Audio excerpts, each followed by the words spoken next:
Now, how often do you hear me talking about an S60 smartphone that's not made by Nokia? Not often. And here we have not one but two new devices from Samsung. Sadly not available in the UK, but available as at Grey Imports if you care to seek them out. This is the slimline, Wi-Fi and GPS equipped i550, but I'll be looking in more detail here at the i450, the more consumer focused of the two. In terms of size and form factor, the i450 is reminiscent of this, the classic Nokia N95, but don't let that fool you too much. The price is half that of the N95s at just over £200, and the spec is quite a bit lower as a result, with no Wi-Fi, no GPS, and only a fixed focused 2 megapixel camera. Having said that, there's a surprising amount of N95-ish goodness here. The i450 is certainly value for money. The dual slide is the biggest single selling point here. Whereas the N95 had discrete playback keys, the i450 opts for an iPod-like rubberized arc, touch sensitive, which can be used to scroll through artists and track lists, and also to nudge playback backwards and forwards. The main mono speaker is on the reverse slide too, an odd choice because you have to leave the keypad closed in order to hear the music properly. Also odd is that the fancy audio electronics from Bang & Olufsen in the device only kick in when you plug in a stereo headset. They're disabled for speaker use and there's little control over its output. With music being the main focus of the i450, it's music fidelity through the headphones that's most important. The proprietary headset shipped with the i450 worked surprisingly well and better than when I plugged in my £100 Ultimate ears. I guess they do bother to match up the hardware properly these days after all. There's a great selection of equalizer settings too, all driven by the aforementioned Bang & Olufsen electronics and including some very effective 3D effects. On the downside, volume isn't quite as loud as I'd like and you can only adjust it in multiples of 10%.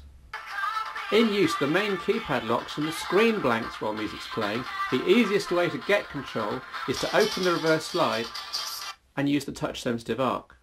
Integration with Windows Media Player is good, as with Nokia's N series, and syncing and playback of WMA, MP3 and AAC files was faultless. Away from music, the i450 is a competent modern S60 3rd edition Feature Pack 1 smartphone with a similar feature set to most of the Nokia offerings, including the read-only version of QuickOffice. There are a few surprises though. As with the N95, there's a decent video editor built in, able to take on everything from simple video crops to animated slideshows to specific combinations of photos, videos and sound clips. And Shazam ID is included to make light work of sampling and identifying any recorded music clips, bringing the i450's focus once again to the fore. Perhaps not surprisingly, some of the specific Nokia-written S60 utilities such as Maps won't install on this non-Nokia device, but for most things there are general S60 apps anyway that do the job. For mapping, for example, use Google Maps. Looking around the hardware, it's plastic all the way, although with a good and stylish D-pad here, a brightish 2.4-inch screen that holds its own outdoors, a clicky but very usable one-piece keypad. There's micro SD expansion, tethered port covers all round and an adequate 2 megapixel camera with manually activated LED flash. The camera can also handle 352 by 288 pixel video recording at 15 frames a second, enough to look great on the phone screen itself, but not high enough to stand scrutiny later on. Tech specs include 22 megabytes of free RAM after booting, just about enough for typical use, a disappointingly small 26 megabytes of internal flash memory and 3.5G data. There's also fabulously full USB 2 access speeds, so that's copying over a CD of music in about 10 seconds, plus USB charging to help keep the smartphone topped up. So plenty of positives there, even if the i450 doesn't ultimately challenge the might of the Nokia N95. I did find a few minor bugs, but then this is early firmware. Doubtless Samsung can fine-tune things in the coming months. I'd really like to see the i450 in UK shops. Maybe 2008 can be the year that Samsung take the UK seriously for their smartphones. First impressions, it's a decent development environment, quite a low barrier to entry, only $99. And I think they've given us an on-device store that's really going to drive some impulse buys. But in the days since they've released it, we now know that it's not quite as they promised it at the launch, and what they promised was the same tools as their own developers use in-house. What we actually know is that it's a sandboxed subset of APIs with no ability to run third-party apps in the background. Now, this is a crucial point. I can understand the rationale. You have a user who installs a boatload of Apple-sanctioned apps through the App Store. Unbeknownst to him or her, they run in the background, and all of a sudden, the battery life on the phone sucks. So you can understand why they've done it, but at the same time, there's plenty of other, far less high-powered phones that run third-party apps in the background perfectly well, and it's really going to constrain some key apps for me, such as running a persistent instant message conversation in the background, or, and my major bugbear, running a blacklist app so that I can effectively screen my calls and bin anyone I'm not interested off the voicemail. However, I have to say, bringing all the apps together in an on-device store is a bit of a stroke of genius in my opinion. I know Nokia have done it before with a download function, but it didn't include in third-party apps. It's going to give the majority of users, who we have to remember, even in the Symbian world, are fairly uninformed about where to go get their apps. It's going to give them a one-stop shop. But the App Store isn't actually, in my opinion, the be-all and end-all of apps on the iPhone. What they also quietly rolled out with the launch of this SDK was effectively a widget platform. They've scaled up the ability of web apps on the iPhone to include SVG, new JavaScript functions, HTML5 client-side storage, and the ability to run in full screen. So you're going to get anyone who isn't sanctioned by Apple, who aren't allowed to run their apps through the official app stores, such as porn sites, poker sites, anything like that. They'll be able to give you great-looking web apps for nothing, probably.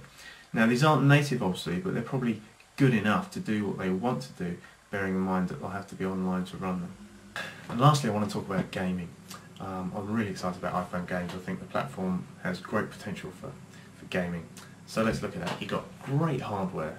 I think you've got something akin to a Nintendo Wii and a DS rolled into one.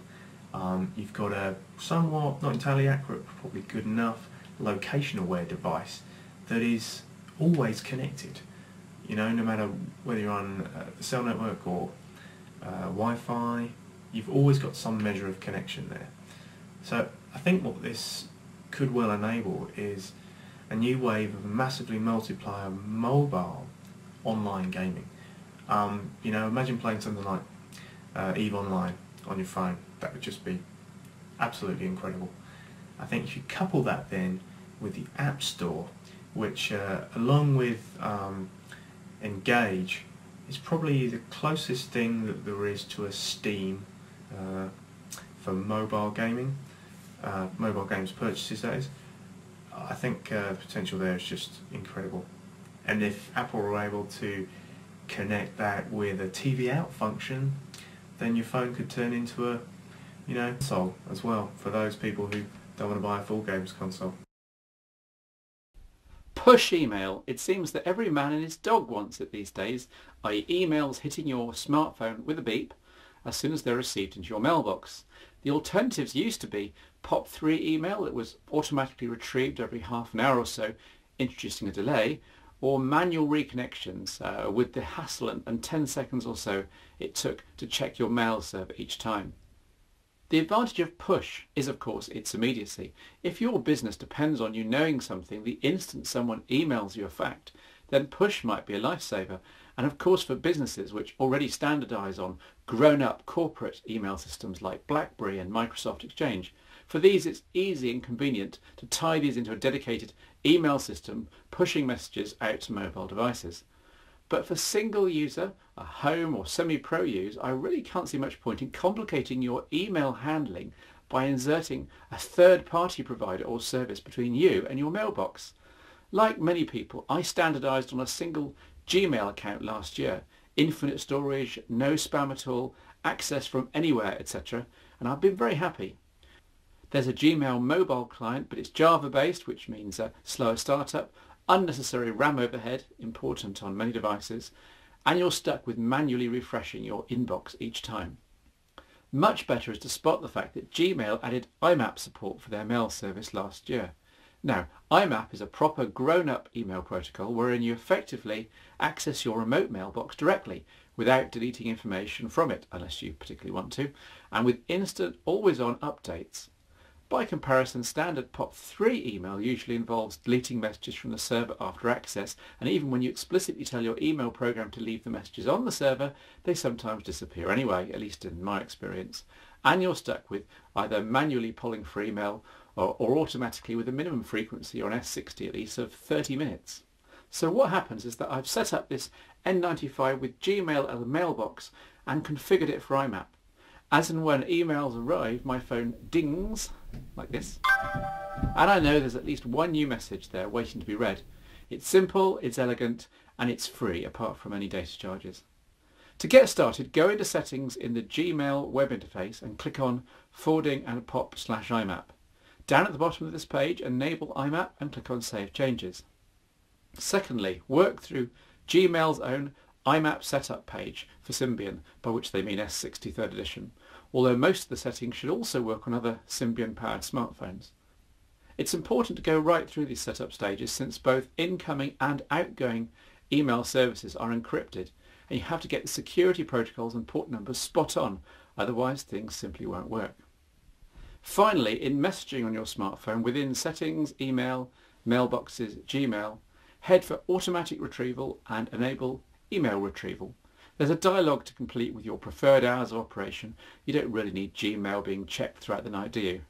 And set the automatic retrieval to 15 minutes or maybe 30. This is the timeout period for making a brand new connection to the email server. Don't worry, emails will still come through instantly, but this auto interval is needed in case the connection to the IMAP server gets lost.